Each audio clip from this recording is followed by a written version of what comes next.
to the power of one.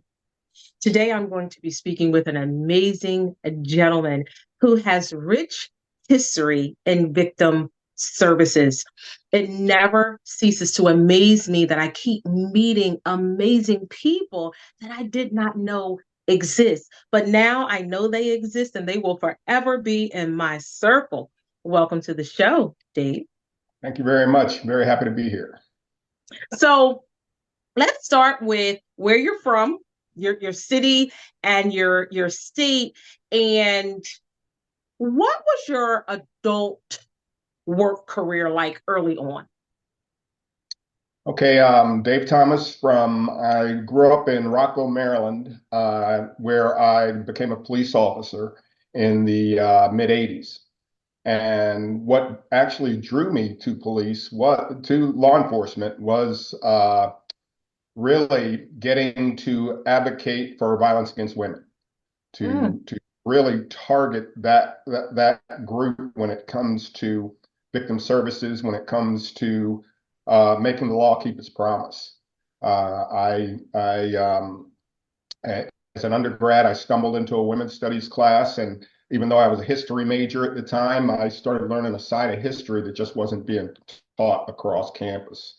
And being a follower of Martin Luther King, I found my destiny. I found what my calling in life was, and it was to address violence against women. It was address victims' issues, and that's what I dedicated my career to. That's in when I went in 1986, started with the Montgomery County Police Department. I went in with the goal of starting a domestic violence unit, which was unheard of in many police departments across the country. But in 1994, the Violence Against Women Act was passed, infused money into the system, and we were able to secure a grant. And I started the first domestic violence unit in the state of Maryland in 1997. mm, okay. Okay. Now, how did the officers receive that? It was mixed, to say the least. It was it the Unfortunately, when I came into law enforcement, the police attitude was this is a private family matter. We were Mm, trained to just go to the home, clear the call as quickly as we could, maybe make somebody come in. I mean, maybe make somebody take a walk around the block. But we were trying to get out of there as quick as we could without so much as taking a report.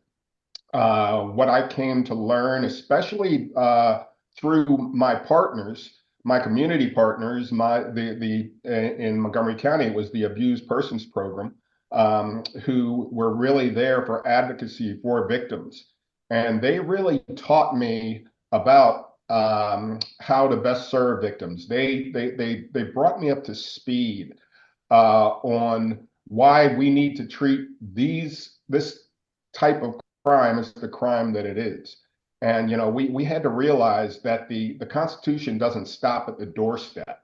What occurs in the privacy of one's own home, if it's criminal in nature, it needs to be addressed because we rose our right hand and swore to protect the community. And mm, that means everybody in the community. It means keeping victims and their children safe. It means holding perpetrators accountable. And that's with every crime. It means going in, starting right. by believing. Because that campaign started by In Violence Against Women International, Start by Believing, people would say, well, that's not fair. You're just automatically going to believe, somebody who reports they've been violently violated. And my point as an officer, I should start by believing any citizen that comes and reports a crime. You start by believing and then you verify, right? Doesn't mean that I go blindly in, but I got to start by believing what this person is reporting, and then putting my focus on the individual who's engaged in the caustic behavior, not victim blaming, which we were doing so much when I first Mm, came on. it was such a system in which perpetrators basically could do what they wanted because a man's home is his castle, right? That patriarchal type of attitude, that attitude of entitlement. And we had to turn that on its head. We had to put it into perspective, put it into context. And, for my fellow officers, I had to show them that they were being spun around like a top and sent out the door by a criminal. Hmm. And most cops don't like being duped by criminals. And when I could put it into perspective for them, then they started recognizing what was going on. Now, to this day, and I commend you for what you did, which was amazing. To this day, in dealing with some domestic violence victims, I hear all too often the police did not do anything, Mhm. especially if they had to come to that house two, three, four, or five times.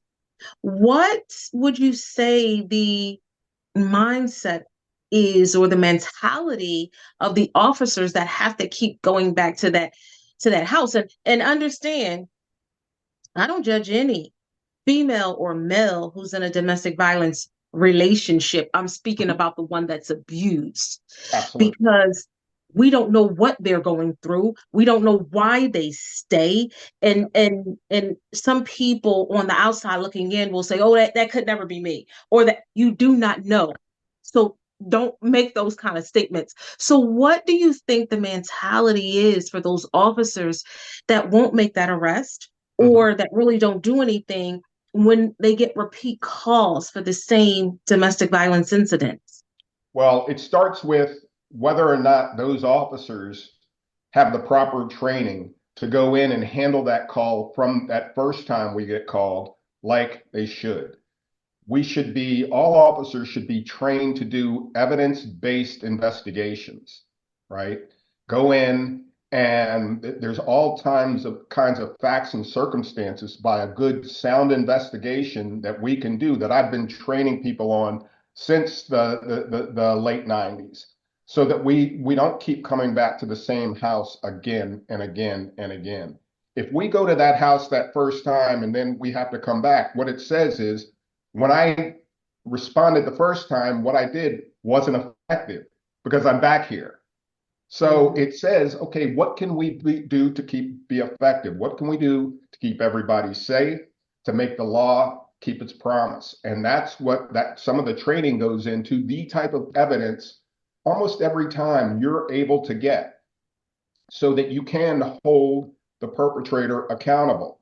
And you can hold the perpetrator accountable whether the victim chooses to participate or not. You notice I said chooses to participate Mhm.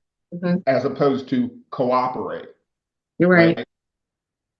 That survivor, that victim, they need to be focused on their safety and Mhm. their family. It's incumbent upon the state, it's incumbent upon the law enforcement and prosecutors to hold perpetrators accountable. That's why the Mhm. prosecutor prosecutes the state. When I go in and do my investigation, I should be doing it thinking that if this survivor decides to participate, that's great.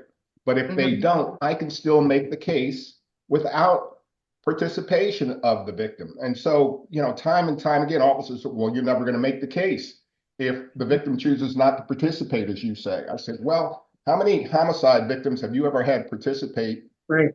in a prosecution, an investigation? We've Mhm. proved we can do it all the time. And Mhm. we've proven when we've done evidence investigation, victimless prosecution, that we can hold individuals accountable. In Montgomery County, when we switched over, there's something called the Domestic Violence Supplemental Form. And that's the form once you come on scene and you realize that it's a domestic violence type of case, then there's a specialized form that needs to be utilized so you can get the requisite facts and circumstances. Just like when you go to a car accident, there's a Mhm. requisite accident form you use in order to get everything down. And we found in Montgomery County, for instance, we had like a 67% null pros rate. with domestic violence cases. In other words, 67% of the time, the prosecutor refused to even take the case forward, right? Mm, The suspect. Why? Because of a lack of evidence. We hmm trained our officers on this. We started getting them to use the domestic violence supplemental. In the beginning, the null process rate went down to maybe 48%.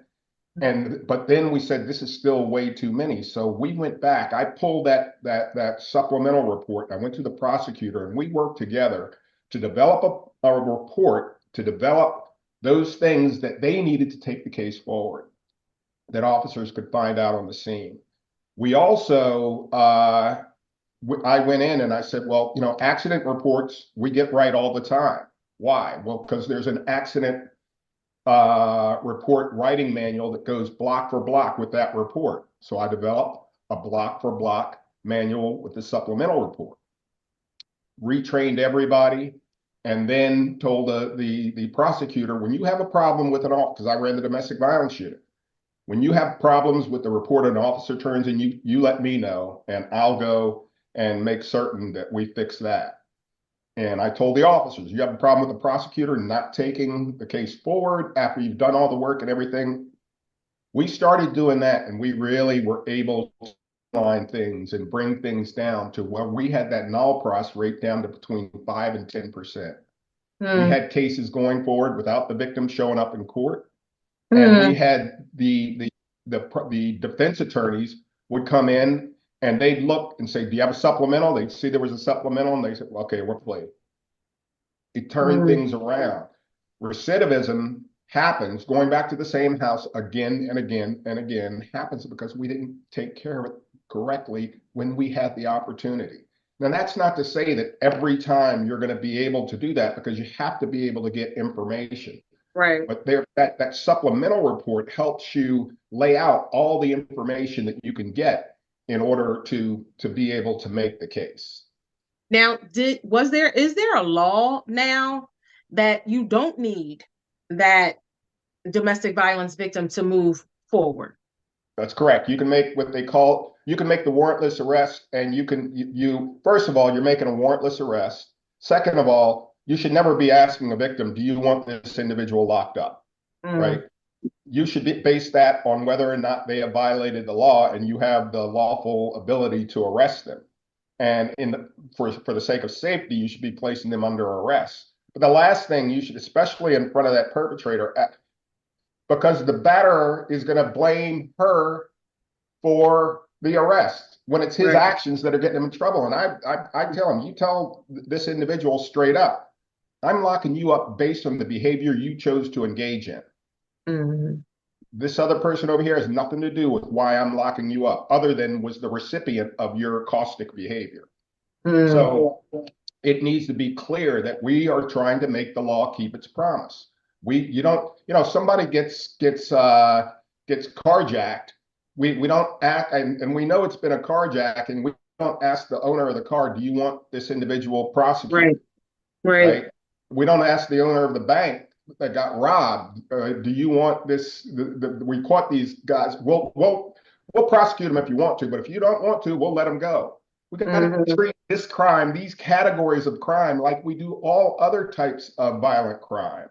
And violence against women crimes, stalking, domestic violence, sexual assault, those types of crimes, time and time again, we treat differently.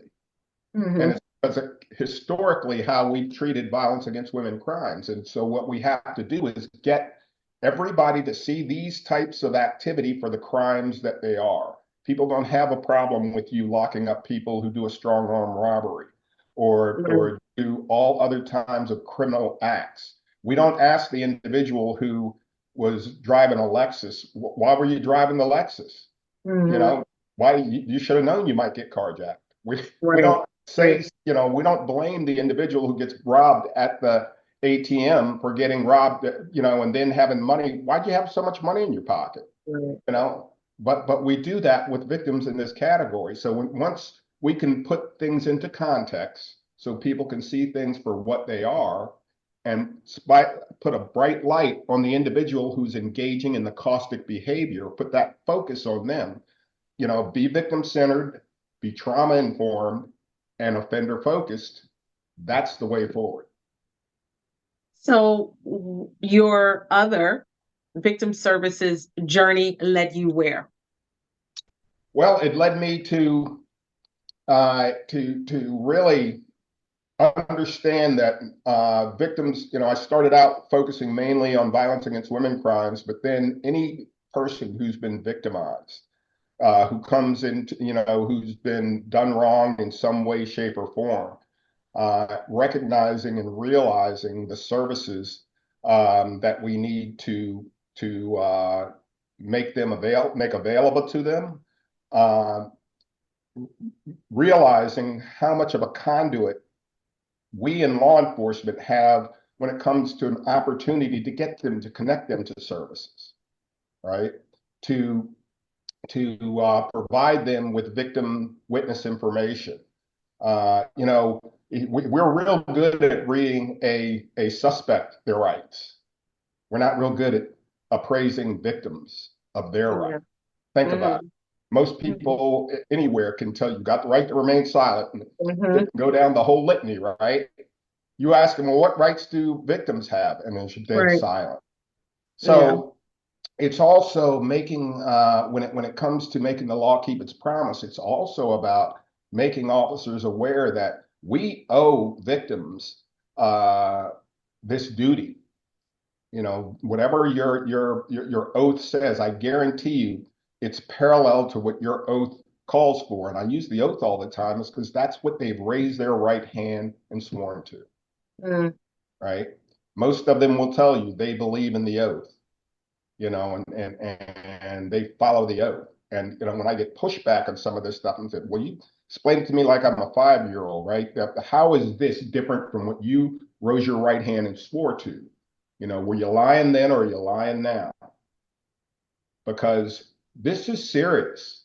And this It is is. something where, I'd have officers say they go on a domestic and they found out the guy had grabbed her by the arm in the middle of an argument and then let go.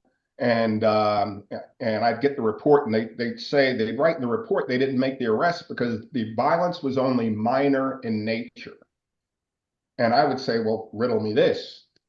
If you came to my house and my wife had reported that or girlfriend had reported that I engaged in domestic violence, and you asked what happened, and she said, well, he grabbed me like this and everything, and you were like, okay, and then you go talk to the suspect, you go talk to me, the suspect in this case, and I say, look, I got to get ready to go to work. And you say, sir, I just need you to hang on for a minute. I got to ask you a couple of questions. And if I grab your arm, you, the uniform officer, if I grab your arm, say, look, I got to go to work, what's going to happen to me?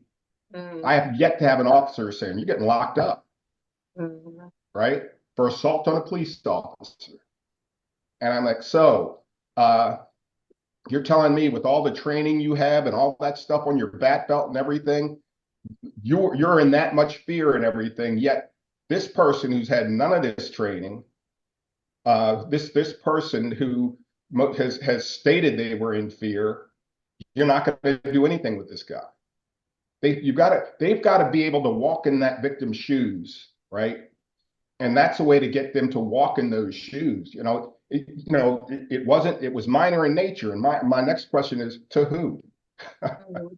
Right, right. Right? Now, have you If I'm always worked with law enforcement or did you work with any other No, I agencies or work with all organizations? stakeholders, law enforcement, prosecutors, victim advocates. I've always, luckily early on, the Battered Women's Justice Project out of Minnesota brought me under their wing, and I worked with them in developing training and with developing the coordinated community response. We were able to establish one in Montgomery County, had a really good one going there. I've gone around the country and worked with communities on developing a coordinated community response team. I've done work in the area of gender bias and looking at the law enforcement response to domestic violence, sexual assault, and stalking, and how gender bias plays a role. So we get to talk about implicit biases and so forth. I've done work with Equal Justice USA, a program called Trauma to Trust, where we bring law enforcement and the community together and have 4 days, 4 full days of facilitated discussions and so forth, so that they can start to see things through the lens of the other. Most of the citizens, it's usually a 2-to-1 ratio. Most of the those citizens in there and other community stakeholders have never had the opportunity to sit down and have a frank conversation, an intentional conversation with law enforcement. Most of Mm. those law enforcement officers have not sat down and had any intentional conversations with the community they're supposed to be serving. They've got to see each other for the human beings they are and start to work together.